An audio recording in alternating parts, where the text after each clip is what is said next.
तो मेरे दोस्तों, मेरे यारों, मेरे भाइयों, जोरदार स्वागत है आपका एक और वीडियो में ऑफ द 20 डेज प्लेज। हम लोग पढ़ रहे हैं एनरिचिंग वोकैबुलरी, यानी कि नए नए शब्द सीख रहे हैं इस चैप्टर के अंदर। बहुत सारे वन वर्ड, बहुत सारे सिनोनिम्स, बहुत सारे एंटोनिम्स, ये सब हम लोग डिस्कस कर चुके। आज प्रोनाउंसिएशन की बात को ही थोड़ा आगे ले जाएंगे, तो चलो शुरू करते हैं।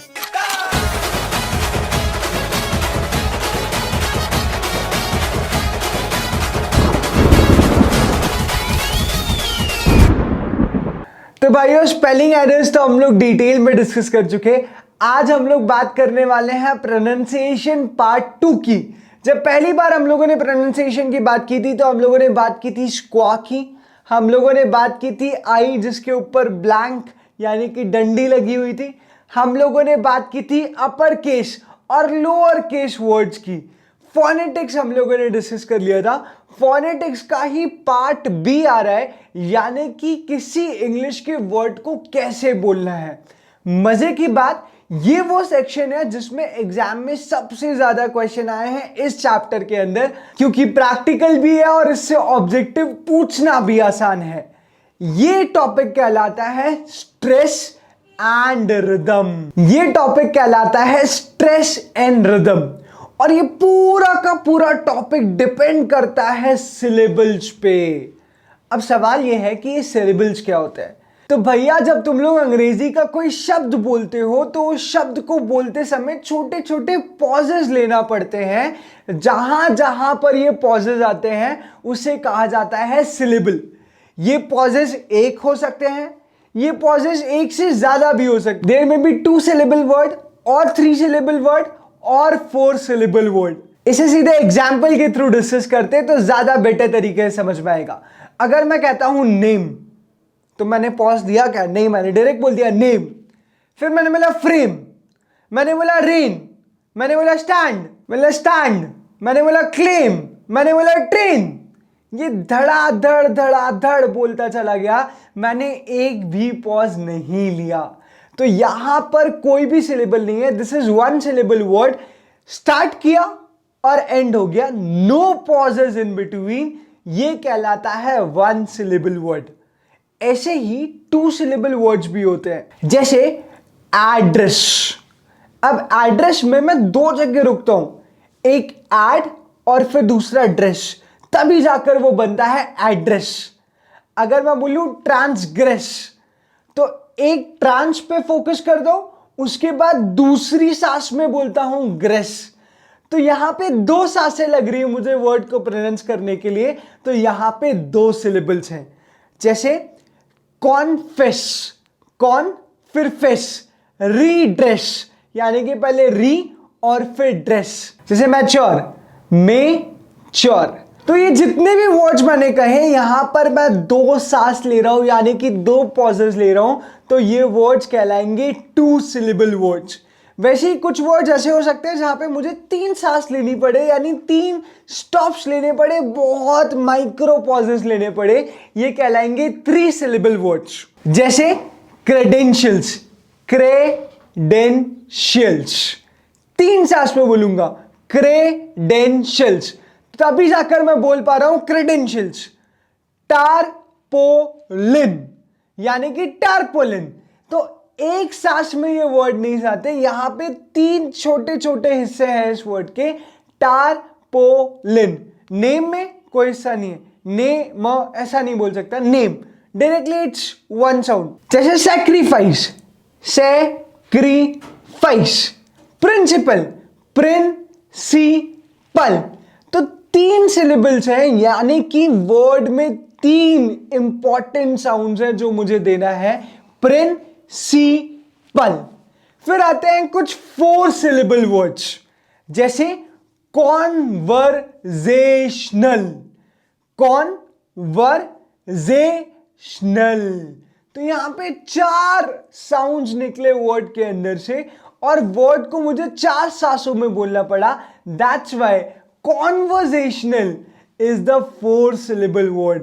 तो तुम लोग समझ रहे हो ना कि जब हम लोग कोई वर्ड बोलते हैं तो वर्ड में जितने साउंड्स निकल के आते हैं वो सिलेबल कहलाते हैं. Name, there is only one sound. Conversational, there are 4 syllables. जब मैं बोलता हूं tarpaulin, that is 3 syllable word. जब मैं बोलता हूं regret, that is 2 syllable word. Regret. अगर मैं रेट्रीब्यूशन की बात करूं तो रेट्रीब्यूशन यानी कि 4 syllables है. अगर मैं ट्रांस अटलांटिक की बात करता हूं तो ट्रांस एटलांटिक यानी कि 4 syllables हुए मेरे भाई. तो जब भी कोई वर्ड एग्जाम में दिया हो तो उसको बोल कर देख लेना और ये नोटिस करना कि तुम कहां कहां उस वर्ड को ब्रेक कर सकते हो. So breaking of the word is called syllable. क्यों ब्रेक करते हैं? ताकि वर्ड को बेहतर तरीके से सिखाया जा सके, साउंड बताया जा सके. तो जब तुम लोग कोई अच्छी डिक्शनरी देखोगे तो वर्ड का सिलेबल करते समय अपॉस्ट्रोफी लगा होगा. जहां पर भी अपॉस्ट्रोफी लगा हुआ है उस पोर्शन पे ज्यादा स्ट्रेस करना है. जैसे रिपोर्ट. अब रिपोर्ट में री और पोर्ट है, तो अगर री पे अपॉस्ट्रोफी लगा हुआ है यानी कि री पे ज्यादा फोकस करना है और पोर्ट थोड़ा सा स्लो बोला जाएगा. तो रिपोर्ट, रिपोर्ट. तो भाइयों हमारे सिलेबल्स हो गए कंप्लीट. उम्मीद है कि एग्जाम में वर्ड बोल बोल के देखोगे, ज्यादा जोर से भी मत बोलना वरना ऐसा ना हो तुम्हारे ऊपर चीटिंग का केस लग जाए और तुम जेल में बंद हो जाओ. तो don't say it loud in the exam, पर हाँ मन में बोलकर जरूर देखना. अभी से प्रैक्टिस करना स्टार्ट कर दो. जितने ज्यादा वर्ड्स की प्रैक्टिस करोगे सिलेबल्स उतने ज्यादा क्लियर होंगे. अब हम लोग बात करते हैं एब्रीविएशन की, यानी कि शॉर्ट फॉर्म्स की. ये एब्रीविएशन होता क्या है? जब हम लोग वर्ड्स को, फ्रेजेस को या फिर टेक्स्ट को शॉर्ट फॉर्म में लिख देते हैं तो वो एब्रीविएशन कहलाता है. जैसे मैथमेटिक्स का एब्रीविएशन है मैथ, इकोनॉमिक्स का एब्रीविएशन है इको, इंफॉर्मेशन प्रैक्टिस का एब्रीविएशन है आईपी. तो ये एब्रीविएशन से तुम लोग लाइफ में लगातार यूज कर रहे हो. सिर्फ इतनी सी बात है कि किसी भी वर्ड, टेक्स्ट और फ्रेज को शॉर्ट फॉर्म में एक्सप्रेस कर देना इज कॉल्ड एब्रीविएशन. अब एब्रीविएशन के भी बहुत सारे टाइप्स होते हैं. कई बार कुछ वर्ड्स के इनिशियल्स को मिलाकर एब्रीविएशन बनता है. जैसे तुम्हारा खुद का कोर्स कंपनी सेक्रेटरी, तो कंपनी सेक्रेटरी को हम लोग बोलते हैं CS. या फिर चार्टर्ड अकाउंटेंसी यानी कि CA, या फिर MBA, master in business administration, etcetera etcetera. अच्छा मजे की बात, जो तुम्हारा सबसे फेवरेट वर्ड होता था in the examination of business studies, etcetera, ETC dot, ये भी तो एब्रीविएशन है मेरे भाई. Etcetera is not the complete word. Etcetera एक बड़ा वर्ड होता है जिसका शॉर्ट फॉर्म होता है ETC. तुम लोगों को तो पता ही है यार, जहां तक क्वेश्चन बन गया, जहां तक नहीं बना हमने एंस प्रूफ लिख दिया और आगे बढ़ गए, क्योंकि वही लास्ट हथियार होता था हमारे पास. एग्जाम में भी जब बैलेंस शीट मैच नहीं करती है, हम लोग एक साइड का टोटल लगाते हैं, वही टोटल दूसरी साइड में लिख देते हैं. भाड़ में जाए, अगर गलती ढूंढना तो टीचर मेहनत करे, मैं क्यों मेहनत करूं इन द एग्जाम. तो भैया कुछ एब्रीविएशंस होते हैं जहां पे तुम लोग लेटर्स के इनिशियल्स ले लेते हो. कुछ एग्जांपल्स देखते हैं. जैसे CS, PM होता है पोस्ट मेरिडियम, AM यानी कि एंटी मेरिडियम, नून से पहले और नून के बाद. नून के बाद को कहते हैं PM और नून से पहले कहा जाता है एंटी मेरिडियम यानी कि AM. तो AM PM एब्रीविएशंस है मेरे भाई. BBC ऐसा तुम लोगों ने बार बार सुना होगा, that is British broadcasting corporation, ये शॉर्ट फॉर्म है. RIL Reliance industries limited. जब फॉरेन की कंपनी का एग्जाम्पल लिया तो खुद इंडिया की कंपनी का एग्जाम्पल क्यों ना लें. जियो दंदनादन, जियो दंदनादन. कई बार एब्रीविएशन एक बड़े वर्ड को छोटा वर्ड बना देता है और छोटे वर्ड के आगे लगा देता है फुल स्टॉप. जैसे प्रोफेसर लिखने की बजाय कई बार मैं PROF और डॉट लिख देता हूं, विच इज कॉल्ड प्रोफेसर, पर मैं पूरा प्रोफेसर नहीं लिखता. वैसे ही आर्मी में कई बार मुझे कैप्टन लिखना होता है तो मैं CAPT लिख के डॉट लगा देता हूं. अगर मुझे मेजर लिखना होता है तो मैं MAJ लगा देता हूं. अगर मुझे जनरल लिखना होता है तो मैं GEN डॉट लगा देता हूं. तो जब मैं बड़े वर्ड्स को छोटा करता हूं तो उसके आगे एक छोटा सा फुल स्टॉप लगा देता हूं. ये भी कहलाता है एब्रीविएशन मेरे भाई. कई बार एब्रीविएशन में हम लोग एक्रोनिम बना लेते हैं. एक्रोनिम मतलब होता है कुछ ऐसे पॉपुलर ग्रुप ऑफ वर्ड्स जिनके इनिशियल लेटर्स लेकर हम लोग एक नया वर्ड बना लेते हैं। जैसे यूएसए, ये तुम सब लोगों को पता है, it is the United states of America, और यूनाइटेड स्टेट्स ऑफ अमेरिका के आगे द लगेगा, ऐसा मैंने डिटरमाइनर तुम्हें इंग्लिश ग्रामर में बताया है। तो the United states of America को मैं सिंपल लिख सकता हूं USA and nobody will doubt. सबको मतलब क्लियर है कि यूएसए मतलब क्या होता है, एज। फिर एक और ऑर्गेनाइजेशन का तुम लोगों ने नाम बार बार सुना होगा, यूनिसेफ। यूनिसेफ का फुल फॉर्म होता है यूनाइटेड नेशंस चिल्ड्रंस फंड। पर अभी तो मैंने कहा कि जब भी एक्रोनिम बनते हैं वो इनिशियल लेटर्स को लेकर बनते हैं। तो यूनाइटेड नेशंस चिल्ड्रंस फंड, तो ये तो यूएनसीएफ होना चाहिए, ये यूनिसेफ क्यों हुआ? क्योंकि भाइयों इसका पुराना नाम था United Nations International Children's Emergency Fund, इसलिए एक्रोनिम बना यूनिसेफ। वैसे ही एक एक्रोनिम तुम लोगों ने न्यूज में लगातार बार बार सुना होगा, रिया चक्रवर्ती की जांच की थी एक एजेंसी ने जिसका नाम है सीबीआई। तो सीबीआई का फुल फॉर्म क्या है, सेंट्रल ब्यूरो ऑफ इन्वेस्टिगेशन। तो भैया ये सब एक्रोनिम्स ही तो है जो हम लोग लगातार न्यूज पर सुनते हुए आ रहे हैं, डेली लाइफ में यूज करते हुए आ रहे हैं। याद रखना एक्रोनिम्स के बीच में फुल स्टॉप नहीं लगेगा, यानी कि सीबीआई को तुम लोग ऐसा मत लिखना C.B.I, ये पूरा एक साथ कहलाएगा सीबीआई। वैसे यूनिसेफ में बार बार डॉट लगाने की जरूरत नहीं है, यूएसए में बार बार डॉट लगाने की जरूरत नहीं है। तुम लोग चाहो तो सीए और सीएच में डॉट ना लगाओ तो भी चलेगा। Whenever the link is given to you on the YouTube, उसके आगे अगर मेरा नाम लिखा होता है तो वो सीए प्रतीक पांडे लिखा होता है, तुम देखो उसमें फुल स्टॉप नहीं लगे। तो फुल स्टॉप तुम्हारी चॉइस है, सीए में लगाना चाहो तो लगा सकते हो, नहीं लगाना चाहो तो मत लगाओ। तो जो बड़े एक्रोनिम्स है यूनिसेफ, बीबीसी, यूएसए, सीबीआई, इसमें फुल स्टॉप मत लगाना मेरे भाई, full stop is not included in acronyms. Next acronyms होते हैं वेट्स और मेजर्स के। तो कुछ एब्रिविएशंस मैंने यहां पे दे रखे। केजी का फुल फॉर्म होता है किलोग्राम, एफटी का फुल फॉर्म होता है फिट, वाईडी का फुल फॉर्म होता है यार्ड्स, सीए का फुल फॉर्म, चार्टर्ड अकाउंटेंट नहीं है यहां पर क्योंकि मेजरमेंट्स और वेट्स की बात चल रही है। सीए का फुल फॉर्म यहां पे चार्टर्ड अकाउंटेंट्स नहीं है क्योंकि एब्रिविएशन यहां पर बात चल रही है वेट्स, मेजरमेंट्स और केमिकल सिंबल्स की। तो CA is called calcium, H is called hydrogen and H2O is called water. तो ये सारे एब्रिविएशन ही तो है। HCl is called acid, NaOH is called sodium। तो ऐसे बहुत सारे एब्रिविएशंस मिलते हैं वेट्स, मेजरमेंट्स और केमिकल सिंबल्स में। अब एब्रिविएशन में तुम्हें एक चीज याद रखनी है, अगर तुम्हें प्लूरल एब्रिविएशन बोलना है, यानी कि तुम लोग चार्टर्ड अकाउंटेंट्स की बात कर रहे हो और तुम्हें सीएस को एब्रिविएशन में लिखना है, तो कैसे लिखोगे?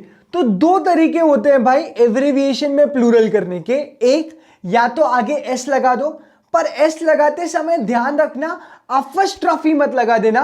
अगर अपॉस्ट्रोफी लगा दिया तो इसका मतलब है तुम लोग पोजीशन की बात कर रहे हो। अगर मैं बोलता हूं इट इज सीए's कार और अपॉस्ट्रोफी लगा देता हूं, इसका मतलब है ये सीए की कार है। पर अगर मैं बोलता हूं आई एम टॉकिंग अबाउट सीए's और आगे सिर्फ एस लगाता हूं, अपॉस्ट्रोफी नहीं लगाता, तो इसका मतलब है मैं बहुत सारे चार्टर्ड अकाउंटेंट्स की बात कर रहा हूं। तो जब भी एब्रिविएशन हो तो आगे एस लगा सकते हो पर अपॉस्ट्रोफी मत लगाना, ये सबसे इंपॉर्टेंट पॉइंट है। दूसरी बात, कई बार अगर एब्रिविएशन एक ही लेटर का है और मुझे प्लूरल एब्रिविएशन चाहिए तो मैं उसी लेटर को रिपीट कर देता हूं। जैसे अगर P स्टैंड्स फॉर पेजेस, जैसे अगर P stands for page, then PP stands for pages. यानी कि बहुत सारे पेजेस की बात करूंगा तो PP लिखूंगा और अगर एक पेज की बात करूंगा तो P लिखूंगा।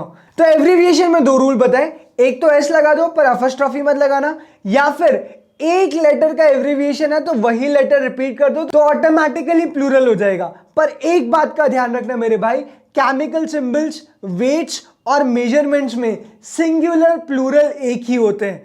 तो चाहे 100 kg हो या फिर 1 kg हो, मैं kg ही लिखने वाला हूं। मैं उसके आगे कोई भी एस या कोई अलग सिंबल नहीं लगाऊंगा।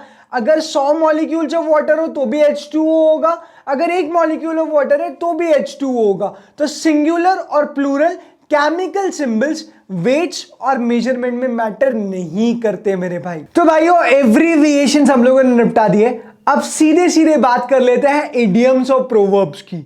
ये क्या होता है? बड़ी बड़ी लिस्ट दी है तुम्हारी मॉड्यूल के अंदर, इडियम्स पे इडियम्स, इडियम्स पे इडियम्स, इडियम्स पे इडियम्स, प्रोवर्ब्स पे प्रोवर्ब्स, प्रोवर्ब्स पे प्रोवर्ब्स। खतरनाक लिस्ट, 100 इडियम्स 100 प्रोवर्ब्स दी हुई है इन योर मॉड्यूल जो तुम्हें पढ़ना है। मैं तुम्हें इडियम और प्रोवर्ब का बेसिक डिफरेंस क्लियर कर रहा हूं ताकि तुम लोग कॉन्सेप्चुअल अगर ऑब्जेक्टिव आए तो उससे सॉल्व कर पाओ। बाकी तो रटना है मेरे भाई।